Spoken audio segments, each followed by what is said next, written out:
Good morning. I'm making a Welsh miner's cheese today. Come into my kitchen and while I'm working, I will tell you about the fascinating history of this cheese. It's very important to practice good sanitation techniques. It helps keep the rogue bacteria from entering your process, which in turn helps control the quality and the flavor of your cheese. The style of cheese I'm making today is called a Caerphilly. Caerphilly has a PGI status it earned in 2018, which means its name is protected. Slowly over a 20-minute period of time, heat the milk to 88 Fahrenheit. Heating the milk slowly ensures that the milk is heated evenly and doesn't have any hot spots in it. For my cultures today, I chose two different blends that will be the workhorses in terms of flavor and texture of the cheese. First, I'm using MA4001. It's a mesophilic blend, but it has some thermophilic cultures in it. I chose this one because the manufacturer added a thermophilic culture to the meso to increase the speed of acid production during the make. I take this recipe to 96, which is 35 Celsius, during the cook stage, just hot enough to activate the thermophilic culture. Each type of culture will work at different specific times, which adds much flavor and texture to the final cheese. Sprinkle 1/4 teaspoon to the surface of the milk. I also selected an aromatic culture. This one is Aroma B, which is often used for fresher cheeses. It's a gas producer, so don't be surprised if you see some holes in the paste. This culture should give it some tangy, buttery notes. Sprinkle 1/8 of a teaspoon to the top of the milk. This is Helveticus, or Flav 54. You don't need it, but I chose to include it because I have it on hand and it's my way of helping to counteract the potential for bitterness that can be present in semi-hard or hard cheeses. Just a very small amount is needed, so I used 1/16 of a teaspoon for this recipe. Wait 5 minutes for all of these cultures to hydrate. Then stir them into the milk with an up and down motion for 1 minute. All of the ingredients I use are in the description boxes of my videos, and I may make a commission if you choose to purchase. Turn off the heat, cover the pot, and let it acidify for 30 minutes. Rennet does its best work between 86 and 90 degrees Fahrenheit, so I'm checking to make sure I'm still in the right range before I move on to the coagulation stage. The 30 minutes is finished, and now I'm taking a moment to dilute the calcium chloride and the rennet in a 1/4 cup of non-chlorinated water. This will help ensure that the ingredients are distributed evenly through the milk. This recipe calls for a teaspoon of each of calcium chloride and rennet, so you'll add the calcium chloride first and stir for a minute. Then I add the rennet and stir for 1 minute. Now it's time for the milk to rest for 45 minutes. Stick around and I'll tell you the origin story of this cheese while I'm cutting the curds. I'm cutting this curd in 1/2-inch cubes. First I cut vertically and then I cut horizontally. Caerphilly has been said to resemble cheddar, but there are some very noticeable differences. Cheddar originated in the Cheddar Gorge, but let me tell you the origin of this cheese. In the late 1800s, the traditional artisan cheesemakers who lived close to the town of Caerphilly created this cheese for the coal miners of the area. The workers would wrap the cheese in cabbage leaves to take as a handy self-contained lunch down the shafts. The moist cheese didn't dry in the mines, and the salt content replenished the minerals lost during hard labor, making this the perfect food for them. It was known for its fresh taste and softer texture, and demand for this cheese quickly grew. Soon, English cheesemakers adopted the practice, and it became a very popular cheese in the country. Sadly, the traditional method of making this cheese gave way to the demand for longer aging cheeses such as cheddar during World War II. After the war, however, commercial English cheesemakers started creating Caerphilly again to make more money because they could get these cheeses to market more quickly than the longer aged cheddars. But it was a different tasting cheese than the cheddars of the coal miner days. As a result, there are two different ways to make Caerphilly. The industrial way, which results in a fairly bland, crumbly cheese, and the traditional way, which has been revived in Wales since the late 1980s and produces lemony fresh flavors and softer textures that resemble that of the original methods. I consulted 7 or 8 different recipes in my attempt to recreate this delightful cheese. I think my process most closely resembles the recipe by Deborah Amron Boyes, but with some notable differences that I'm confident are beneficial to the end result. This looks good. Now I'm going to let these curds rest for 5 minutes. It's time for me to cook the curds, so I'm going to raise the temperature from 88 degrees to 96 degrees Fahrenheit over a 30-minute period of time. As I do this, I am being very careful to make sure that I don't overshoot the temperature during the 30 minutes. Temperature control is very important during this process. If you think you're raising the temperature too high too quickly, just turn off the stove and control the temperature that way. I'm stirring gently but constantly in an up and down motion from the bottom to the top. And my goal is to keep the curds from matting, but I'm also trying to get the curds into a uniform size. That will help a lot to expel the whey evenly during the pressing stage. Once I've reached the target temperature of 96 degrees, after 30 minutes, I can turn off the heat. And now I'm going to let these curds cook in the 96-degree whey. Even though the stove isn't on, the curds are still cooking. Let them rest for 30 minutes. Now it's time for me to drain the curds. You may have noticed a lot of butterfat that was sitting on the top, and some of that went into the whey. Don't worry about it though, there's plenty of butterfat that's left in the curds.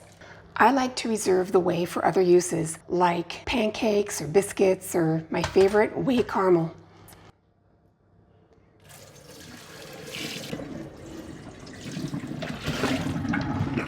And here's the curd mass, beautiful.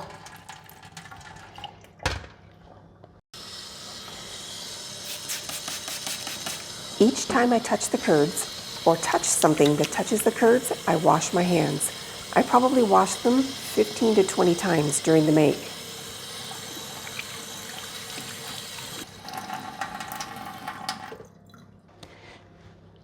With very clean hands, place the curds into a cheesecloth lined mold.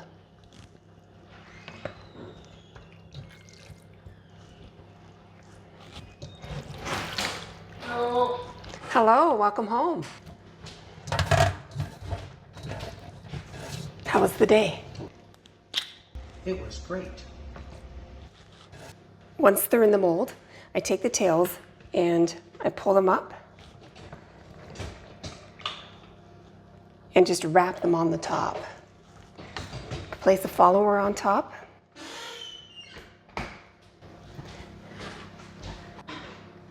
I plan to take this pressing in 4 stages, and I like to press it from light until heavy over time. That way the whey doesn't get trapped in the curds and should help prevent some bitterness. First press, 5 pounds for 1 hour. We'll see you in an hour.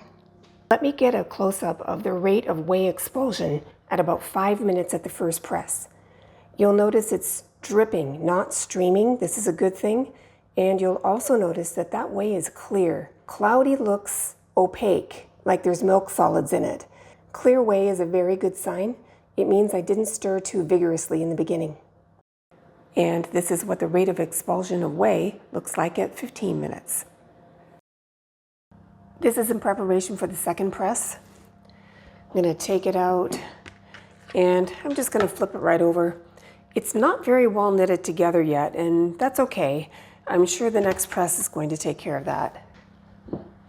The next press is at 10 pounds for 1 hour.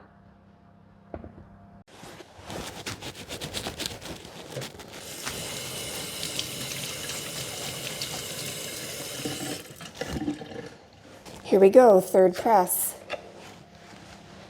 Oh, that's looking really good. This time I'll peel it off and use a new cheesecloth.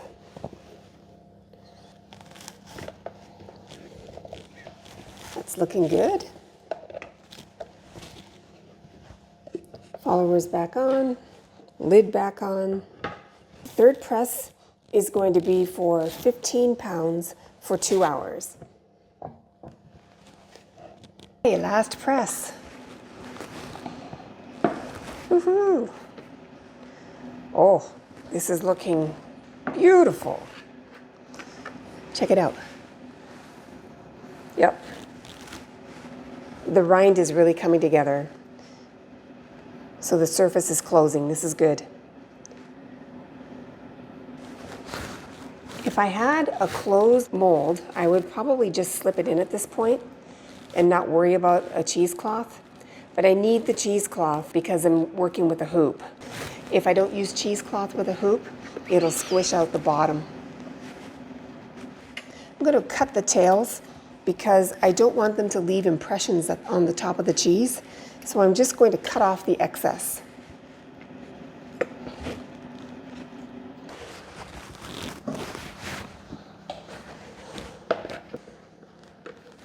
Press number 4 is 20 pounds for 12 hours or overnight. We'll see you in the morning. One of my favorite parts of cheese making is this reveal, how well the surface closed. And I have to say, I am pretty happy with the result. This really looks lovely. I have a few wrinkle spots from the cheesecloth, but it's not a big deal. I think it looks beautiful. But what I'm most happy about is, and I'll show you this, is that the curds have knit together very well. Do you see that? You don't see any major creases or crevices, and that's what I'm looking for. This is a well-knit surface. I'm very happy. Salt plays an important role in cheese making, and the brining stage serves several purposes. The first one I can think of course, would be flavor. It simply helps to bring more flavor to the cheese. Another purpose that it serves is it preserves the cheese. It protects it from unwanted bacteria. Salt also pulls whey from the cheese. And to illustrate this, I'm going to weigh the cheese now, and then I'll weigh it again after we brine the cheese. So let's see. All right. Currently, this cheese is at 48 ounces, 48.1 to be exact. So I'm going to place it in the brine. It's important to make sure that the cheese and the brine are the same temperature when you introduce the cheese to the brine. You have two choices to completely cover the cheese with salt. You can use something like this to submerge the cheese completely under, or you can use a surface salting technique by taking some salt, about a tablespoon or so, and simply sprinkling it completely over the cheese. Then cover the cheese and turn it over at the halfway mark to ensure that the brining process is even. I often brine at room temperature, which is about 70, 72 Fahrenheit for me. And that's simply because I often don't have enough room in my cheese cave to actually brine, but today I do. So I'll be brining at between 50 and 55 Fahrenheit, which is the optimum brining temperature for cheese. The cheese has finished its brining stage and is now ready for the drying rack.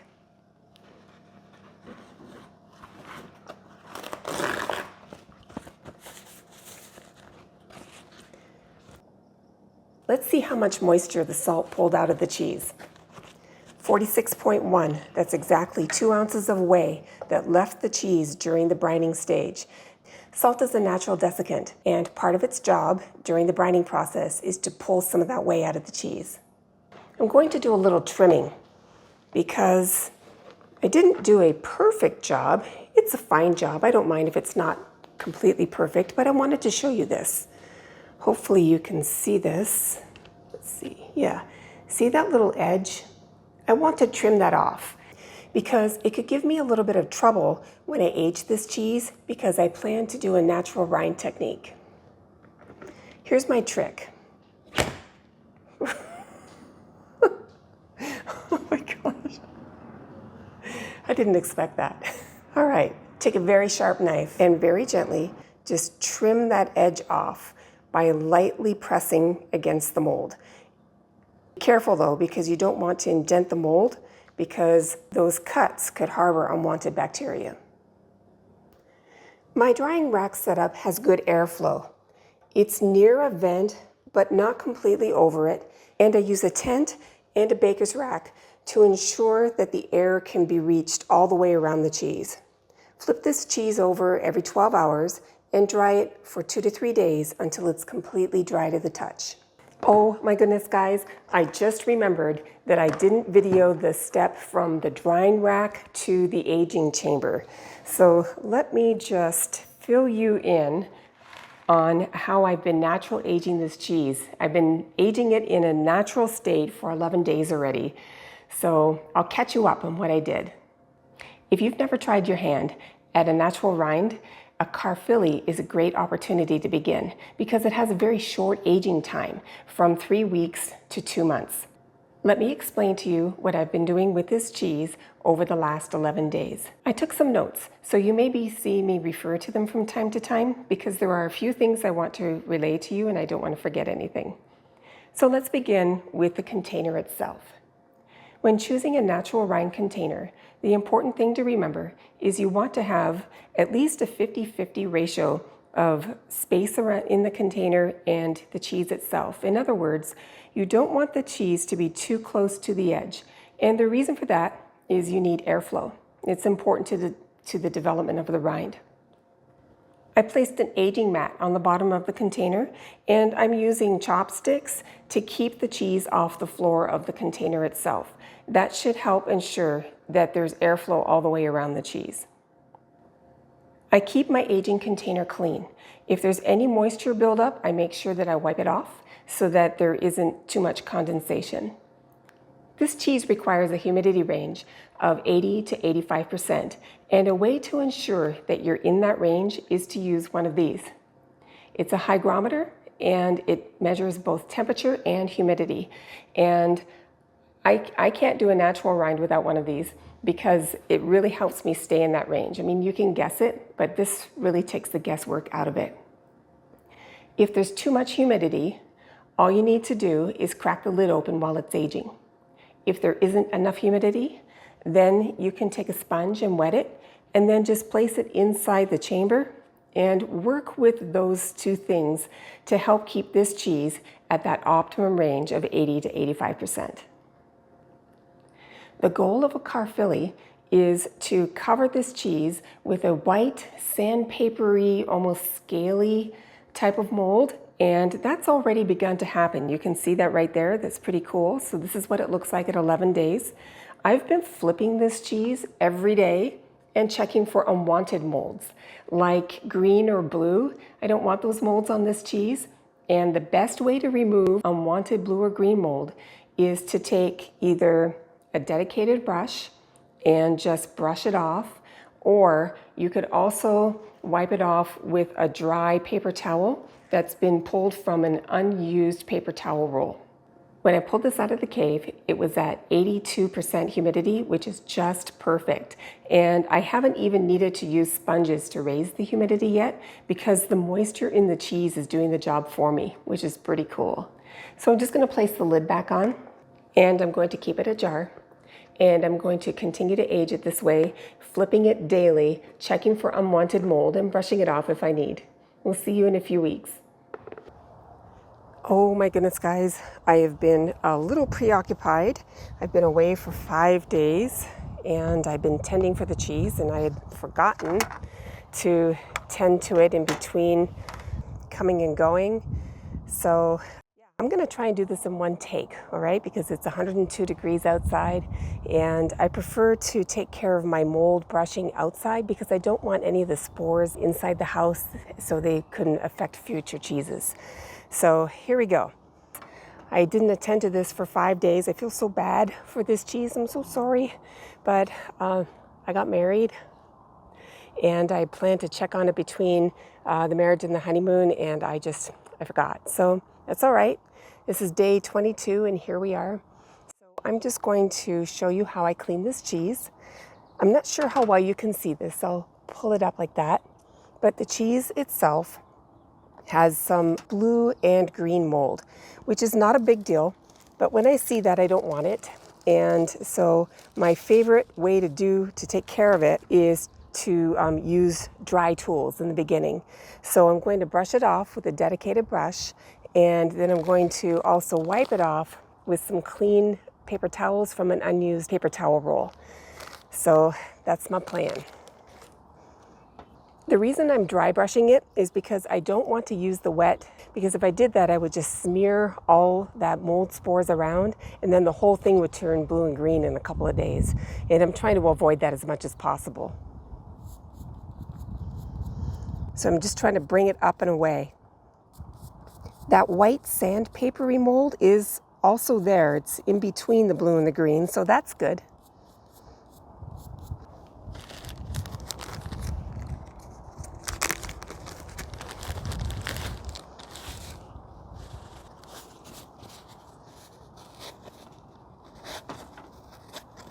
Yeah, and I'm just trying to take it up and off.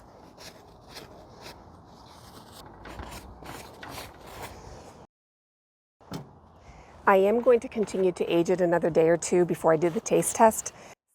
After I'm finished this, I plan to wash this entire container and sanitize it, because at this point this container has mold spores on it, so that's not going to help the situation at all. Sometimes our affinage plans include keeping the mold on the cheese, but that's not the case with this one. We want the white, sort of scaly mold to be prevalent, not this, which is why I'm taking it off. This is a water and vinegar solution and salt in brine solution. And you can use that to take off the mold if you don't want it, because the salt and the vinegar is definitely meant to retard the mold. But if you wanted the mold on the rind, which happens in some cases, then you would not want to use vinegar. Makes sense, because vinegar helps kill it.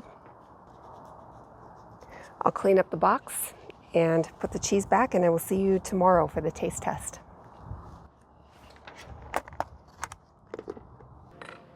It's day 23 and I'm ready to taste this cheese. Let me show you the texture on the outside. It's pretty cool.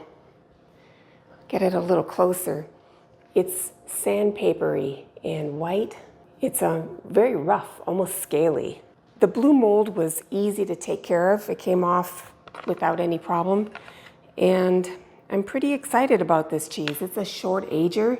At just 23 days, I'm hoping it's going to have those flavor profiles that is characteristic of a Caerphilly. Let's find out.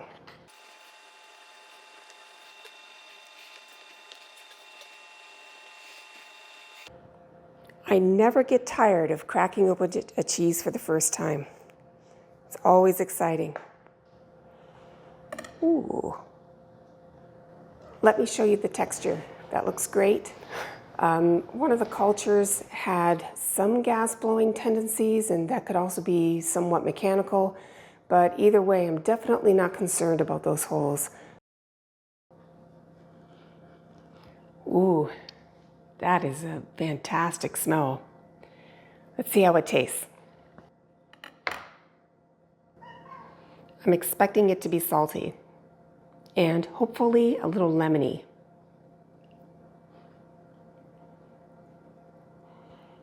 Mmm.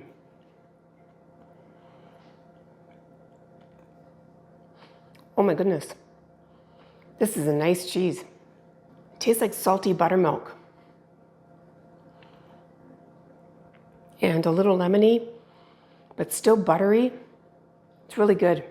It's a little drier than I expected, but I think maybe that's because I used a natural rind this time instead of the regular vac seal that I normally do. But yeah, it's good. All right, I'm gonna try it with the cabbage, just like the coal miners, because I think that would just be an appropriate thing to do here. So pardon the crunch.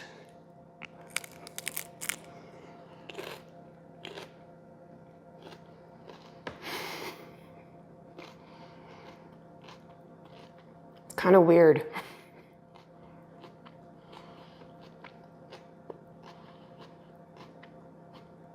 But you know what? I'm getting used to it. The cabbage brings something refreshing. I really thought that I wasn't going to like this at all, but I have to tell you, it's not as bad as I thought. I'm going to have another bite.